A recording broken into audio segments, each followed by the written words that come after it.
Hello there, comrades. Welcome back. So, we're here.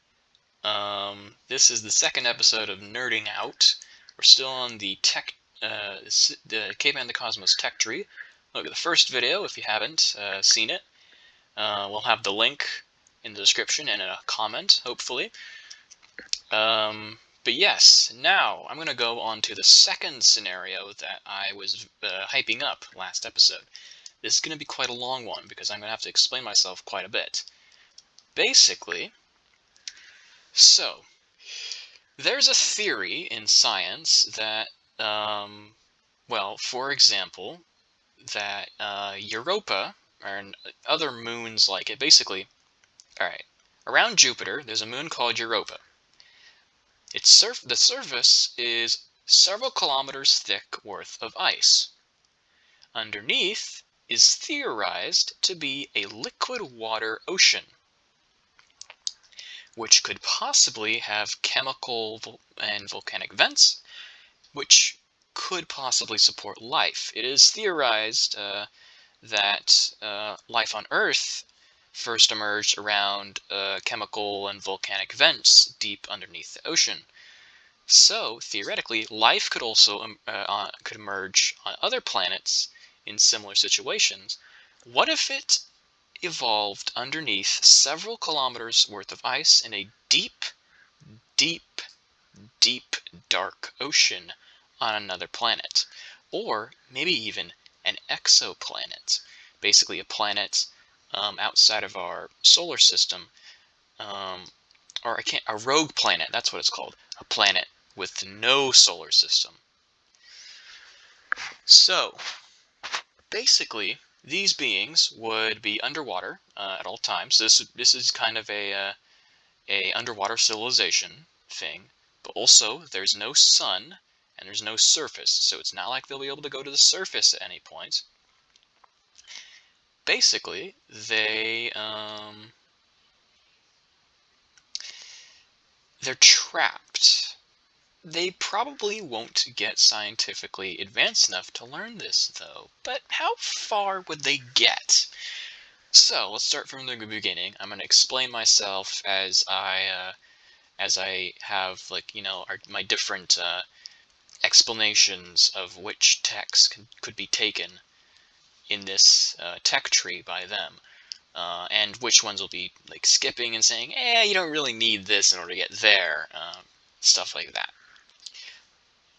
So occasionally I will be like skipping out. I might skip out on a tech and say, well, you don't really need that. And here's why. So for example, do you really need to know how to like chase down prey? Do you really need to know that you as a human have more endurance than other animals, and after running for half an hour, you could probably catch up to that rabbit as it is tired out because it doesn't have as much endurance as you do, and thus you can catch it pretty easily and kill it. Do you have to have that knowledge in order to learn how to cook things? I don't think you do. You might, however, need fire. So that's basically I might skip out on some texts saying you don't actually need that. However, I just had an idea. I actually am going to write down any text that I do skip out on for later reference, if I ever do, get to other texts that would have required it in this tech tree. So, for example, if I skip out on persistence hunting, and then later we go to trapping, I'll look at persistence hunting, and it's like, okay, well, technically I needed persistence hunting in order to get there, but do you really need to know how to do that in order to set down a trap for an animal? Not necessarily. I mean, there is a strategy of basically running animals into traps and funneling them in. That's was used quite a bit, not so much anymore with farms and all that. But you don't need that. You can set out a passive trap and a snare trap kind of thing. Have the animal catch itself instead of you chasing the animal into the trap. Anyways, let's go. So, these underwater creatures could easily move about for nomadism. They could dwell in any underwater caves, like extinct lava tubes.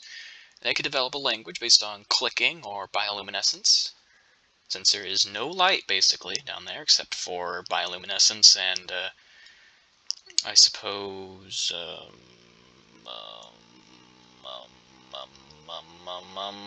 volcanic vents. And perhaps any chemical reactions that happen, but, yeah, I don't know. That's bioluminescence, chemical reactions, anyways.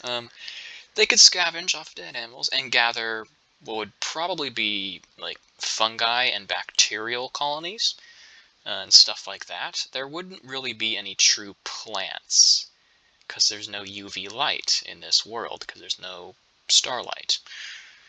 You know, it's either under several kilometers of ice, in which case no sun's going to get down there, or it's literally a rogue planet, so there's several kilometers of ice, and there's no star. Good job. Anyways, they could mark out trails, perhaps with a form of bioluminescence, or by, like, I don't know, making little marks on, like, the seafloor, stuff like that. It would be a bit difficult, but they could do it, you know. Or they could use landmarks to make trails. They could deceive each other. They can make tools out of various rocks and stuff they find, for sure. And they could learn how to differentiate different stuff and use plants and animal parts as medicine. Now, here's our first exception. Controlled fire. So, you can't exactly have fire underwater. What you can, however, have is very, very hot water. So, I'm going to say you can have controlled fire in the sense that you can kind of go to a volcanic event. You know, let's say these creatures could be very resistant to the volcanic vents. They probably would be. They probably live near a volcanic rift of some sort, in order to get, you know, energy and stuff from bacterias and tube worm-like animals. If you've ever seen a tube worm, just look it up. Weaving, they could take tendons and stuff and weave them, sure. Oral tradition, well, it wouldn't be so much oral as clicking, but sure. Shelter building, yep. Cooperation, hard hammer percussion, I'm sure they could do that. Persistence hunting, they could possibly be quite endurable. Basketry and prehistoric music, sure. Now, the prehistoric music would be a bit more reliant on percussion. Can't exactly have a string instrument underwater, or an aerial one for that matter. Could have singing, though. Yeah, these guys could sing like how whales sing. But yeah, it would be different, but you can have prehistoric music for sure. Binding, sure. Counting, sure. Soft amber cushion, yeah. Groundstone, yeah. Now, powders probably wouldn't be the best idea, but you could have pastes of stuff, or you could just grind stuff on, you know. It's all good, basically. Ritualism, yeah, sure. Cooking, like I said, you take something like into the volcanic vents and kind of cook it, you know, or something like that. I don't know. Perhaps what you do is you like literally leave it basically in the volcanic vent and then wait for the volcanic vent to kind of do an eruption, and then you come back once it's done and get your meal. You know? Prehistoric dance? Yeah, look at those tentacles wave. Scraping, chopping, piercing? Dun dun dun. Trapping? Sure. Natural pigments? Well, that one's a bit more difficult, but yeah, you know, you could do it with bioluminescent stuff, bacteria, fungals, perhaps even a sort of paste made out of various things. For sure, go ahead, you can have natural pigments. This wouldn't work quite as they would here. We're going to have quite a lot of wouldn't work quite as they would. They can definitely get a cultural identity. Start sowing. Now, bark working, but there's no trees. Well, there's tube worms or something similar to that. So they could perhaps take the bone, basically. Yeah, I'm replacing wood with bone and shell. For the sake of this video, we'll say they work the same. Skinning, sure. Carving, sure. Sharpening, yeah. Poison crafting, oh yeah. Go ahead. Trying? I don't know about that. Drying, however, is mostly about preserving things. Admittedly, it would be a bit difficult to preserve things.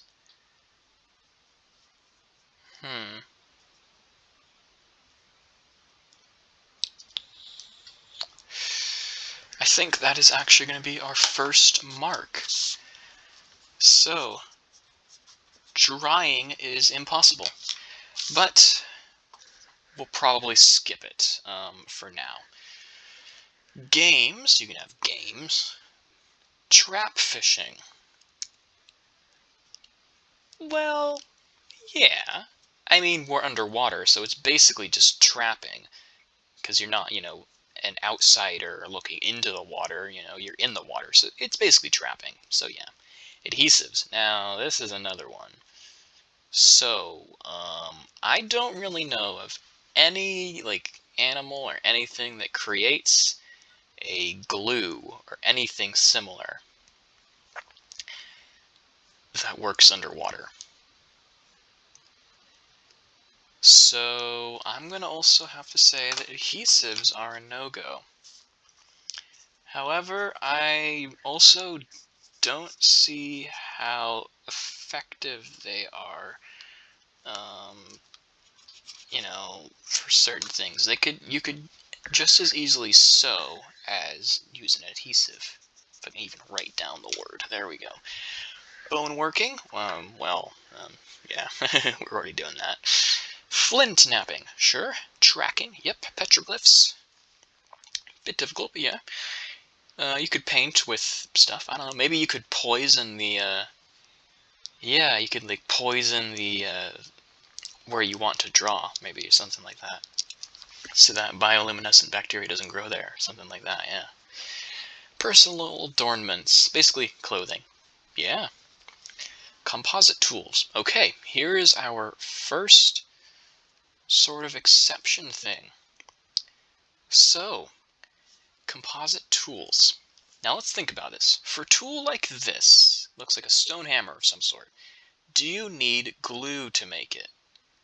Or pitch or tar? I don't think you do. So, you know what? There's a lot of tools that you don't really need glue or pitch or tar in order to make them. So I'm going to say composite tools are a go-ahead. Simple word working, well, it's like what you said. Microliths, basically small tools. Really small tools like arrowheads and stuff. Go ahead. Here's another small exception, naturopathy. Do you need to know how to dry things in order to become even better at processing plant and animal bits to make medicine? I don't think you do. However, I mean, drying is a good process to put them through for some things, but I think there are other ways to process them. You could leach them through the water. You could do all sorts of things with them. Heat them up, cool them off really, really well, grind them up, squeeze them with other stuff. All sorts of stuff you can do. So I'm going to say naturopathy is a go-ahead. Theft, yep. Code of conduct, go ahead. Spear making. Yeah, you can make spears. Beads, go ahead. Raft building. Now, I'm not too sure how useful raft building would be underwater. Theoretically, you could use them on, saline rivers and stuff like that. Basically, there are very rare cases under the Earth's oceans where there is what appear to be lakes of water in the ocean. Like, these lakes of water are so salinated and full of stuff that they separate from the rest of the ocean and form what appears to be a lake. So you could possibly have stuff like that, but I don't think those would be too common since they're so rare on Earth. I don't see them being particularly common here either. You could probably just avoid them or swim over them because you're underwater. So I'm going to say no raft building. Basically, the idea will never come about to build a craft. So there is no raft building. Fire making. This is another one. So, you can't summon a volcanic vent, but you can go to one. So, we definitely can't do it, but we would just slow down the civilization. It wouldn't necessarily stop it, in my opinion. Axe make, yeah, go ahead. Portable shelters, sure. Tattoos, yeah. Ceremonial burial, yeah. That includes all sorts of burials, like sky burials, and, well, I guess there's no fire burials in this context, but yeah, you could, bury them in the sand and silt and stuff, or you can leave them out to be eaten by the fishes, or, a sky burial. Yeah. The Mongolians, and other Tengris and Zoroastrian, they would leave out their dead on a platform to be pecked by birds and brought to heaven. By vultures and stuff, yeah. Spearfishing. That's basically just hunting. So, yeah. Heat treatment. So the heat treatment, I believe what this refers to is basically fire hardening, where you take wood and then you place it in the fire, and then basically it becomes harder because it's been in the fire. It's used for making spears and arrows in tribal societies. So it could happen with like a volcanic vent or something. So I'll say go ahead. Can't make fire, but you can use it, Tanning. Now, tanning, says here, requires drying, and the process of tanning requires, well, tannins from acorns and other nuts like that. Basically, it toughens the hide of an animal and turns it into a type of leather. Underwater, I'm not sure how well that would work, so no tanning.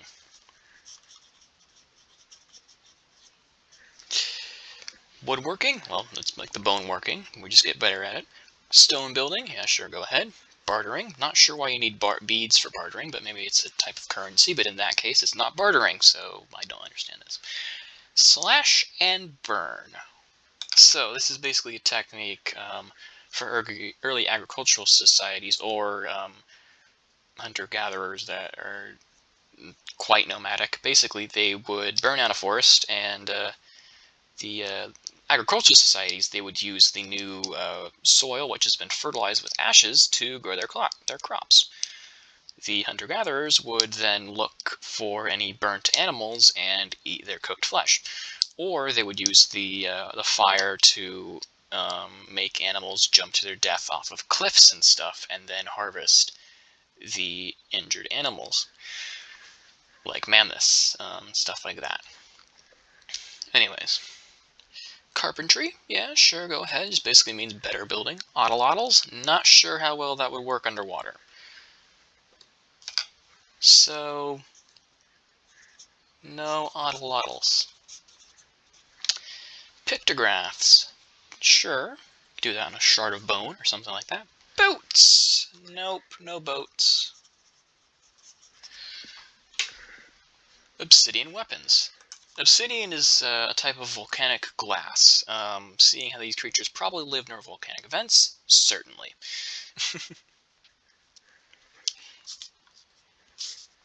Yeah, arithmetic, that's math.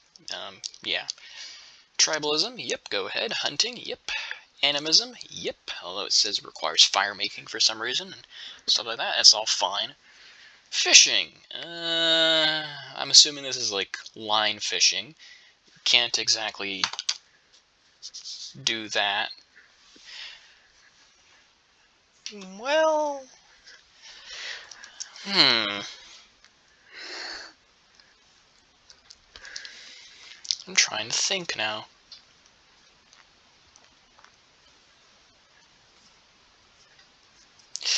Actually, yeah, I'm trying to think how fishing even works. So, I mean, think about this logically. Fishing, you put bait on a hook and have the fish bite on the hook, and then that gets caught, screams out in pain, and then gets dragged out to the surface where it will suffocate or gets its head bashed in. Geez, never thought of fishing that way. I quite like fish, actually. Oh well. I'm not vegetarian or vegan, by the way. Yeah. However, intelligent animals, nuh-uh. You don't kill those. Dogs, cats, nuh-uh. Chimpanzees, nuh-uh. Humans, oh, especially not humans, like, bruh. Even if they're fucking assholes, then... yeah. Or hell, even like parrots and stuff, they're too intelligent. No, that's too intelligent. Dolphins, nuh-uh. I'd argue that wolves are too intelligent even because they're like pack animals. Yeah, like pack animals, not school or swarm type animals like zebras. I mean, they're rare, of course, but they basically gather in a herd and they aren't organized. So they kind of just sit together, and then their stripes, they confuse the predators, so that when they all see predators and run away, then they're less likely to get caught as individuals. But they don't work together. Horses, on the other hand, have a hierarchy with the alpha horse at the front and center, so they're more organized. Yeah, in my opinion, anything that has like a pack mentality, organized packs, or herd that's organized, or it's like significantly intelligent, then no can do, no eating or killing. Um, so yeah, that doesn't include families, in my opinion, though. Like a pack is not really, it's an extended family. I don't know it, but yeah. Feel free to like politely debate me in the comments, but yeah, just personally, I mean, I understand also there's certainly a carbon footprint for eating meat, but well, quite frankly, it's the corporations that are doing 80% of the polluting on the planet, not the people eating hamburgers. I don't eat that much red meat, though. Well, actually, I do eat a bit. Probably not as much as the average American, though. I don't. There are probably several weeks where I don't have a burger. Anyways. But now, yeah, basically, I'm thinking, like, so fishing is basically like luring and then hauling something in. So you could theoretically do that with like small birds on Earth, like in the sky and stuff. Could you do that here? It's kind of weird. I'm gonna say it's the same as hunting, so we have it covered. The Earth oven. Look it up. Basically, can't happen. No Earth oven. In fact, if you're interested in like, well, primitive technology, then look up primitive technology on YouTube. It's a cool YouTube channel. Guy hasn't updated for over a year at this point, but it's still a cool YouTube channel to see all this dude has done. And he has a book. I'm not sure if it's still available, but yeah, it's a really cool YouTube channel. He just kind of does stuff in a primitive way, and people kind of did a knockoff. A lot of people kind of stole his act. That might be why he's gone. Because those people obviously had a lot more like free time and stuff, and so they did really big ridiculous projects like building a massive underground cave thingy, and it's like, and then this dude is actually doing realistic things that someone with primitive like, primitive technology would do, like making a straw hut, stuff like that. Meanwhile, these guys are doing ridiculous, making underground pool. And it's like, fucking hell. I hate algorithms and YouTube and shit. Chiefdom. Yeah, that's basically the idea that there's a leader and that we need to follow that leader. I don't know. It's kind of like a mini monarchy, but the monarch is also part of the people, so he has to be nice. He or she, I guess. Nocturnalism, basically me when I don't take my melatonin. Shamanism and druidic traditions, yeah, of course, religions are always like, definitely a go-ahead, as long as we're like advanced enough to get to them, then sure, yeah. Basically, nature worship. Harpoons, they're meant to be thrown from the water into the water, so I'm not really sure about that. But, yeah, I'm gonna say no harpoons, but I'm not really sure how much that'll affect things, so I won't even bother writing it down. Warfare, yup. Animal husbandry, go ahead. Slavery, yeah. Celebration, okay, do we really need an earth oven in order to celebrate? When's the last time that you celebrated and you were like, oh, goddamn, I forgot to bring my earth oven. Oh no. And then you couldn't celebrate. So, nah, we're good.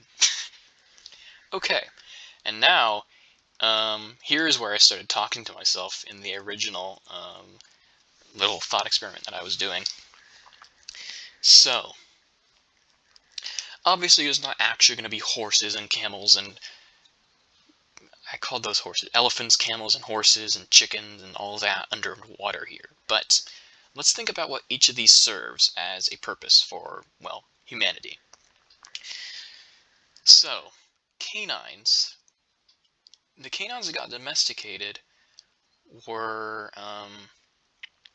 pack hunting animals, and basically they would consider themselves part of the pack of very strange bipedal dogs that also were very bad at barking. They made several grammatical mistakes every time they barked at him. It's a silly meme. So yeah, basically, it's they were a hunting and fighting tool. Um, so then there were pack animals. There would definitely be pack animals in this underwater the ecosystem. So I think that there would be canines. Now, felines. Um, Basically, I believe that the reason they got domesticated was to keep away pests. Might have been because they were cute as well, but basically they keep away pests.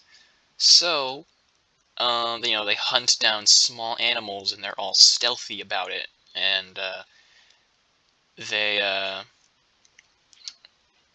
yeah, I think there'd definitely be some sort of animal like that would get domesticated. Poultry. Now, different types of poultry, basically, they are birds that lay a lot of eggs.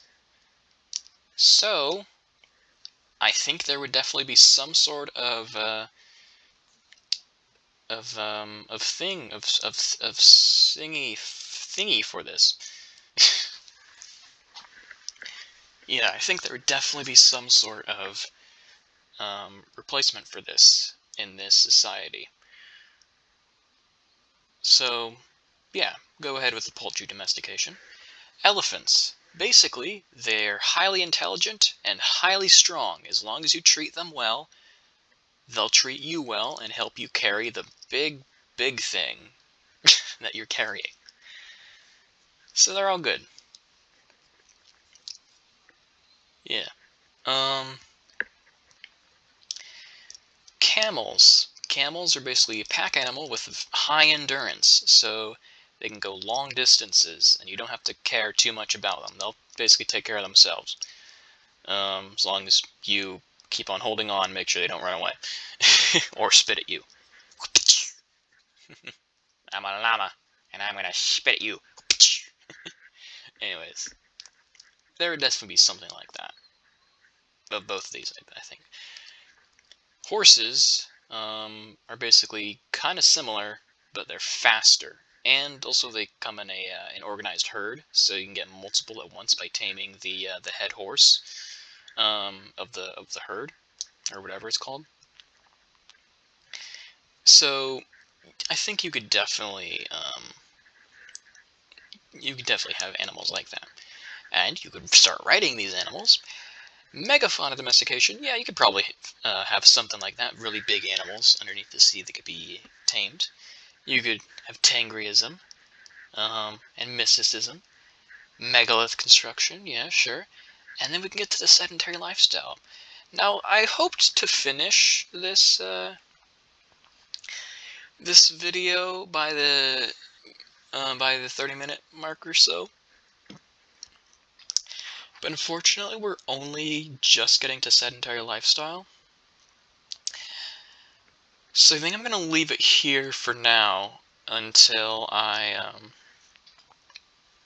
the next episode basically is gonna be me going through the ancient era through and all that to see how far we can get. This about about right here is where I started. Well, I stopped and I was like, this is actually make a good video. Let's stop. So yeah. Anyways, next episode of what is it? Nerding Out.